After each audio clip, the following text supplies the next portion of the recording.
Hey everybody, it's Mike. It's Monday, November 21st, 2022, and I have a couple of topics I wanted to cover with everybody. The first one has to do with a footnote on page 294 of the 2022 version of Memoirs, which is out now, and I will leave a link down below in the description box for those who are interested in the book. But the footnote, which I'll take you through on the next slide, is very interesting because I believe we're getting a clue about Billy's blind eye. And that same footnote on page 294 talks about the brain, and I'll show you this in a moment. And that took me back to an email that I received about a year ago from a person who was very well versed in Egyptian mythology and ritual. And once I started taking a look at what Memoirs was saying and then going back to that email, I started to try to connect some dots, and it's very, very strange, very bizarre. So I'll take you through my thoughts, and then you can decide for yourself where you want to go with it. With the third topic, I'm going to take you through two very good comments that were left by folks, very observant, and they had to do with the video where Paul McCartney said we're not all that good musically. It's the recent video I just put up. And last but not least, I have a new playlist that I put together for Paul is Dead / Beatles Conspiracy newbies, and I'll take you through that a little bit. Okay, so with that, let's move to slide number 2, and let's talk about the footnote on page 294 of the updated version of Memoirs, the 2022 version. Okay, so this is a screen capture from page 294 of the updated version of Memoirs. And you can see I highlighted a couple of things, and I'll get to that in a moment. But let me read what it says first. Paul's right eyebrow was a real pain in the forehead for me. When I started this act, it was an absurdly big deal to John. He insisted that I not sing without raising my right eyebrow. When lifting up my left eyebrow, he would hassle me about it. Naturally, I was obliged, in light of who I am, and learned to do it. Yet activating the Eye of Ra, or of Horus, motivated him less than the chance to irritate me. And then what I'll do is let me just read the footnote directly from the book, because we can see here we have the blurring because of the bend of the page on the image. So let me put my readers on. Yes, I need readers, folks. I'm at that age. So here's the footnote. Aleister Crowley's The Book of the Law, channeled from Aiwass, along with its corresponding teachings, is the primary basis for the spiritual political framework of the Aeon of Horus in the age of Aquarius. As with every new era, the soul of Horus would return embodied as a new Messiah. Like the Magi following the Star of Bethlehem, Crowley and his magical followers sought the incarnations of Osiris and Horus, who would be born of the right families in the right places on the right dates and with other signs, including in their bodies, such as Paul's high brow. The illuminated were posed to recognize Paul in William as Horus's modern incarnation. With added brain elements, and again I'll get to that in a moment, and other design variations, the Eye of Horus or Ra is the Eye of Providence or all-seeing eye. In some traditions, the eye with the rays is a phallic emanation. In Masonry, the eye usually has semicircular glory below it or is enclosed with a triangle or pyramid. In Paul, we see both. The semicircular glory below the eye is formed by the semicircular lower eyelashes complete with rays. The pyramid's upper lines are formed by the high bending eyebrow, forming the modern eye of illumination, which also resembles the Eye of Horus mirrored vertically. The Eye of Paul pyramid, joining text lines to footnotes, and what Tom is referring to is this notation here in the book where we have the McCartney eye inside the triangle, was inspired by the Eye of Paul and the Eye of Horus. Now this is important. With the right eye of Bill given to Horus, his left sees what is left. So this sounds to me like validation, confirmation of Sally's discovery that Billy is blind in his right eye. It also goes back to some of the comments I made in my last video where I was wondering if the right eye, which is representative of Ra, the sun, was sacrificed on behalf of Horus, the moon. And the reason why I say that is because it says with the right eye of Bil given to Horus, in other words, the eye of Ra given to Horus, Billy sees with his left, or the eye of Horus. Very interesting.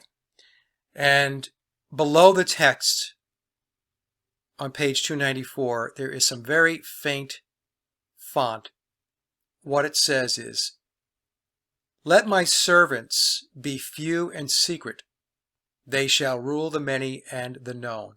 And that quote comes from the Book of the Law. So again, as I've mentioned many times in my presentations, the elites are occultists. And their religion or their spiritual philosophy is embedded in the Egyptian mysteries. So I refer to them as Egyptian mystery fundamentalists or Egyptian mystery zealots. And in essence, what they're doing is they are imposing their spiritual belief system, their ideology, upon the masses. Now, I know this sounds like crazy stuff to a lot of people. But all I can say is take a look around. And what do you see going on in the world? It's chaos. And in alchemy, you have to create that chaos in order to bring about order. In any case, the takeaway from this page is, again, what I believe is to be confirmation of Billy not having sight in his right eye.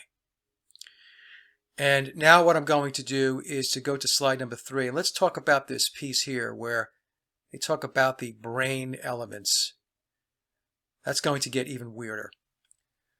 Okay, so on slide number 3, the left-hand side of the chart is information that is sourced from Memoirs, and the right-hand side is information sourced from the email that was sent to me about a year ago from a person who was very well versed in Egyptian mythology and ritual.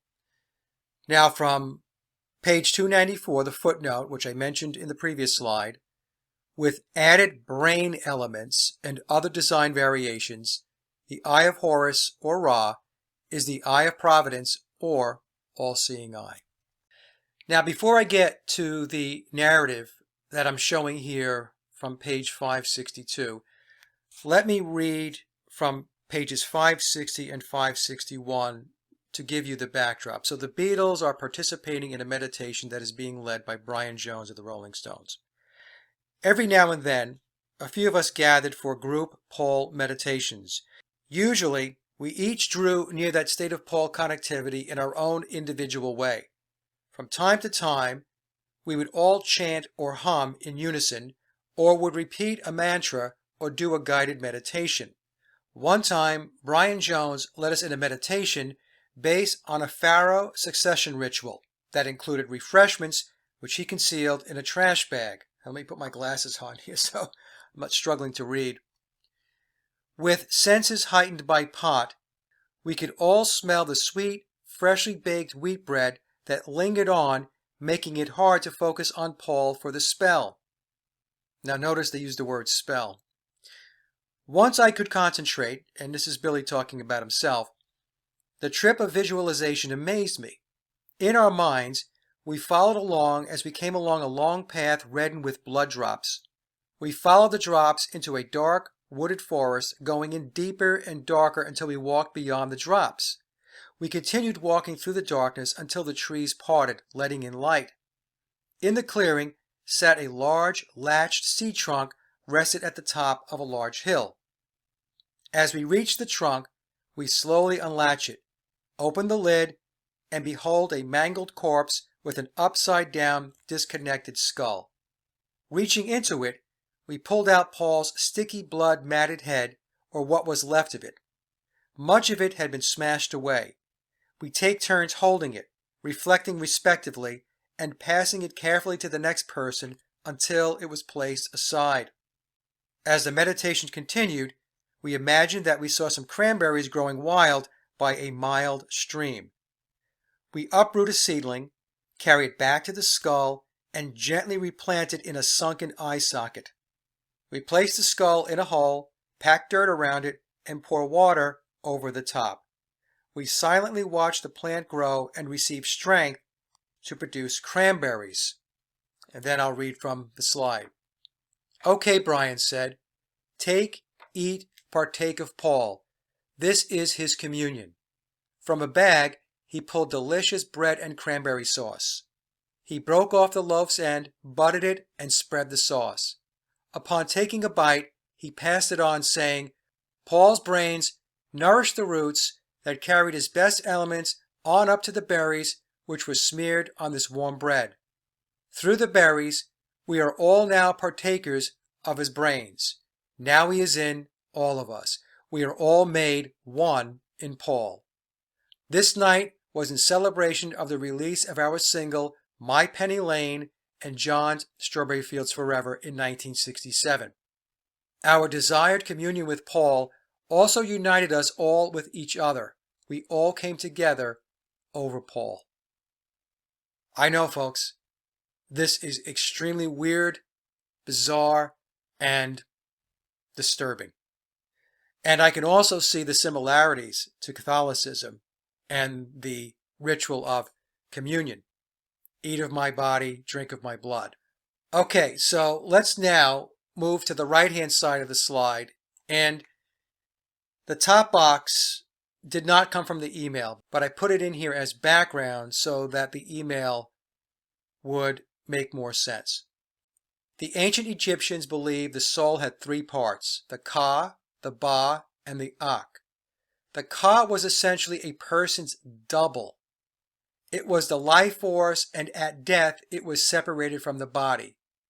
The reason for extensive and elaborate preparation for the body for the afterlife was to ensure the Ka had a home. The living would sometimes provide bread, bear, oxen, and fowl to feed the Ka for the afterlife. They also believed the deceased body would have to resemble the past living body as much as possible so the Ka could recognize the body, and then the Ba would return to it each night after spending time in the sunshine. Okay, so that's a little backdrop, and now let me read what this person wrote me. Again, this goes back about a year ago. The ancient Egyptian Ka is the life force or spiritual double of the person. The royal Ka was passed from one pharaoh to the next in a rite of esoteric cannibalism, what we know in our modern time as the symbolic rite of apostolic succession. This satanic primordial version of the rite gave the pharaoh the right to rule. And then my source goes on to ask this question. Does Billy believe he contains the Ka of the dead Paul? Did Billy consume the occultum of Harlequin, the residuum of paradise, the glitter of the sleepers, the dream of the dreamless? All code for the brains of the deceased pharaoh. In Aleister Crowley's book Atlantis, the Lost Continent, he talks about these primordial rituals of esoteric cannibalism. The word for it in general, and I'm probably not going to pronounce this correctly, so bear with me, is Ijynx, Ijynx. And he states that, quote, the word for magic, Ijynx, was the only dissyllable in the language, for magic was essentially a twofold thing, more twofold in a way than the number two itself. And then the person who wrote the email explains that he, Crowley, is talking of the preparation of the antinomy, and antinomy refers to something being paradoxal, of the oldest dynasties of ancient Chem. So that's the email. It came in about a year ago, and when I first received it, I had maybe 4 or 5 correspondences with this person. I was trying to get my head wrapped around it, and so what I did was I just stored it away, figuring at some point it might tie into something, and I got to that point. So we have this narrative in Memoirs, which actually starts on page 560 and runs through page 562, talking about Paul's brains and being in communion with Paul. And then going to the footnote on page 294. And I don't recall this footnote being in prior editions of Memoirs, so I believe this is new. Now, this passage on page 560 through 562 is in the previous version of Memoirs. And I think, I'm trying to remember because it was about a year ago, it may have been the catalyst which generated this email to me. And so as I was going through the footnotes a day or two ago, and I read this new ad about brain elements, that brought me back to this email, because you don't forget emails like this, which then reminded me of this passage on page 562. Now, to be clear, I'm not saying that Billy ate biological Paul's brains, okay? I want to make that clear. But what I do think is going on is Billy participated in a reenactment of an ancient Egyptian ritual. That's what I think is going on. Okay? And again, I know, folks, this is very difficult to get your arms around. All I'm doing is doing the research and trying to connect dots. So with that, let's talk about the two comments I mentioned at the beginning of the presentation. Okay, so two great comments came in. One from my BitChute channel from Boudica59 and the other one from my Paul is Dead YouTube channel from Clara. Boudica59 asked the question, Mike, I thought McCartney was speaking of George Harrison when he said George played what he was directed to, not George Martin. Maybe I missed something. So let's play that right now, and let's take another listen. I guess he gives you some ideas when you're recording your songs. Do you give him any ideas on his recordings of your songs? Sometimes we go along to the sessions, but he gives us more ideas than we give him, I think. Because he's at all of our sessions and we're not at all of his. Now, the reason why I thought that Paul was talking about George Martin is because the BBC interviewer is asking him about their relationship with George Martin. So I put it within that context. But again, as we listen, I do think he was talking about George Harrison. In fact, I think I've been to one. Did you get any particular interest out of the bigger lineup that was available to him? Oh, yes, yeah. It's the only trouble, the main trouble with having big lineups and things is you use session men, and session men are all great technically, but you've got to write exactly what you want out on paper for session men. And so it's easier with us because you can sort of say to George, no, not that, a bit more like so-and-so, and and he'd do it, know what you meant. But if you said to a session man, no, do it a bit like sort of, well, then he'd need it written down. So that's the only big trouble, really. Okay, so my response back to Boudica59, I went back and listened, and it is possible McCartney was talking about George Harrison during that part of the interview. And if it is George Harrison he is talking about, then we need to go back to the Philip Norman clip where Philip tells us George Martin was dictating notes to George Harrison and instructing him on what to play on the guitar. So whether it's George Martin or George Harrison that McCartney is discussing, the story does not hold up. So let's go to the Philip Norman interview and take a listen to that once again. As soon as Harrison took the sitar into the studio, he became important, because up to that point, George Martin, the producer of the Beatles, was terrible to him. He used to say, you will play these notes. George Martin, the producer of the Beatles, was terrible to him. He used to say, you will play these notes. Here they are on the piano, you will play this. So that's why I said that whether it's George Martin or George Harrison that Paul is discussing, the story does not hold up. On one hand, we have McCartney telling us that they would just tell George what to play and he would just do it. And then we have Philip Norman, who, by the way, is a renowned Beatles author, telling us that George Martin was dictating to George Harrison what to play on the guitar.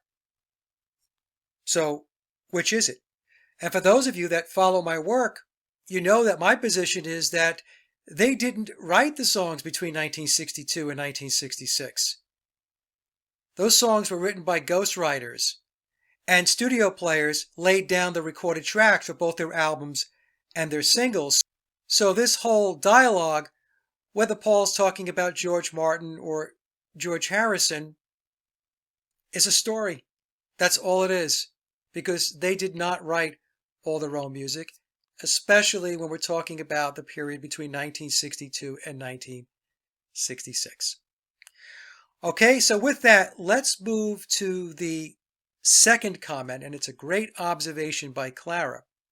And what she said is, Yesterday is supposedly Paul's monster solo hit recording. But he makes a few astonishing admissions in this interview. He says the idea for Yesterday of doing it like that, meaning with the string arrangements, was because we're limited as a group. So we did it, the song Yesterday, like that. We didn't have to play. And then she says, Mike, you asked, did you catch that? Well, did anyone catch this? Paul said, we didn't have to play.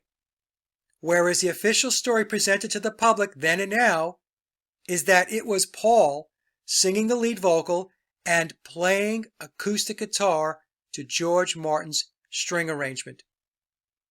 And by Paul saying, we didn't play, then the obvious question becomes, who played the acoustic guitar on Yesterday?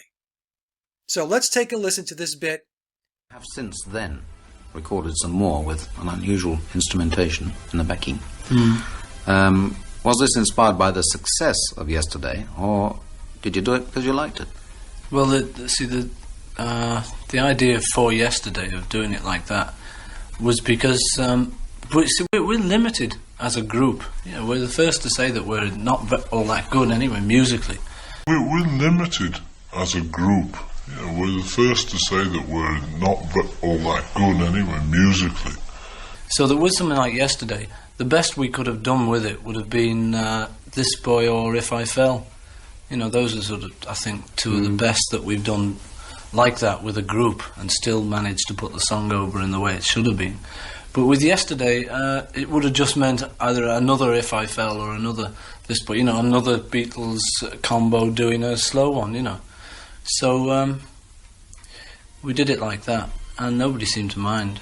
Least of all us, I think, because we didn't have to play, we didn't have to show ourselves up again. So at the end, he admits we didn't have to play and we didn't have to show ourselves up. So excellent catch, Clara. I should have caught it and I missed it, but that's the beautiful part about having some very, very bright and observant people in the comments section. Okay, with that, let's move to the last slide and let's talk a little bit about my new playlist for PID newbies. Okay, so this is the last slide, and I created a new playlist. It's Paul is Dead or the Beatles Conspiracy for Newbies. And over the last 4 months or so, I've had a few hundred new subscribers. I'm up to 14,700. I'm hoping I can get that to 15,000 soon, so just keep pumping out some work, and hopefully it will catch the attention of folks and they will subscribe. Oh, by the way, if you do watch the content, make sure you do subscribe. A lot of times I see folks comment and say, oh, Mike, I've been following your work for a number of years, but I don't see the subscription icon next to their name. So if you do that, it would be very helpful. But in any case, going back about, a year and a half to 2 years ago, I created a separate channel called Mike Williams' Best of Paul is Dead. And what I did was I took the best of my presentations and my interviews and I put it on that channel. And I numbered it by episode. So this way you can start with episode number 1 and you can step your way through. It's a progression so that you can get yourself acclimated and understand what the conspiracy is all about. So I did a similar thing here by creating a playlist on this channel here, my Paul is Dead channel, my main Paul is Dead channel. And it's a playlist for newbies. And I'll put the link down below so that anybody who comes here and is watching this and wants to learn more can hit that playlist, and you can step through the various interviews and presentations that I've included in the playlist. And right now I have 18 videos. Okay, so just want to make everybody aware of that. Also, in the last video, I talked about the comments policy. There were a couple of people that absolutely lost their minds over it. These are people that believe the Cinderella story, and they just didn't like me saying that, look, comments that are going to try to defend the official narrative, which is essentially a lie. If you're going to defend a lie with a lie, then it's still a lie. And people just lose their shit over that. And there was a couple of comments that came in, and these people were beside themselves, and they ended up getting themselves blocked from the channel. What I don't understand is, if something bothers you so much and irritates you to the point where you go home and you want to take a swing at your wife and kick the dog, why are you listening to that stuff? If my work bothers you so much and irritates you so much, why do you listen to it? There's lots of stuff out there that I have no interest in listening to. Do I go there and torture myself? No, I don't. I just don't listen to it. I push it out of my circle of things to do. And I highly recommend that if my work and what I'm doing here, or the work of any other Paul is Dead researcher or somebody looking into the Beatles conspiracy, if it gets under your skin and you just can't take it and you're going to blow a fuse or pop a blood vessel, then don't come here. Really, for your own mental, emotional, and physical health, spend your time someplace else. This channel, as I mentioned in my previous video when I talked about the comments policy, caters to critical thinkers. Not people that want to stay submerged in the murky waters of the Matrix, that are perfectly happy living in the virtual reality, just taking in all the stuff that is pumped out to you in your living room through your television set. This channel is not for people that cannot or will not think outside the box. And that's okay. There's a channel for everybody. And this channel, if you are into the mainstream stuff, is not where you should spend your time. Okay? And seriously, folks, I've gotten to the point where I am no longer going to entertain comments that come in and talk about the official narrative. I don't have the patience or the time for it. So I'm going to focus my attention on those people that are critically thinking. Okay? And if you don't like my message, I don't know what to tell you. It's my channel. It's my research. It's the way it goes. If you don't like it, go someplace else. It's as simple as that. You do not have to be here. That's why when you play a video, not only do you have the ability to start the video, but you also have the ability to stop the video and then click and go elsewhere. All right? And so with that, folks, thank you so much for taking a listen. The comment section is open. You guys and gals have a great day, and we will talk soon.